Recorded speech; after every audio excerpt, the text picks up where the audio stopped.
sciatica. Okay, zero pain, zero numbness, normal na. Ayan. Nakailang session tayo, madam? 10. Ngayon, for relax na lang For ako. relaxation na yan. Bali, natapos namin yung session ng 10 session and then ngayon, nagpaparelax lang si ma'am.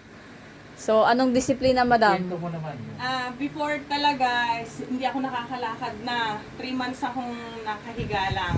Ngayon, nag-try ako dito.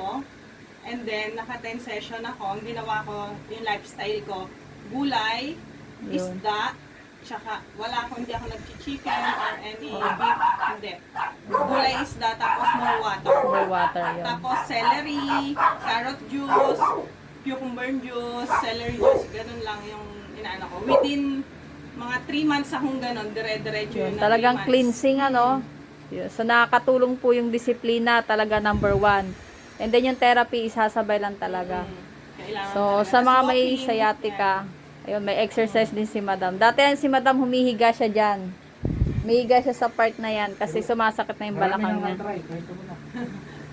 Marami na ako na-try. Ilan na Oo. yung mga na ano ko. Yung mga sa kilalang, taga-Bulacan, ano, oo. taga-Caloocan, napuntahan ko na yon. Wala So, mention yun. na.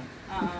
Yun. So, marami yan tinry si madam bago napunta sa amin. So, salamat sa tiwala. Thank you, Lord, at naging okay si ma'am.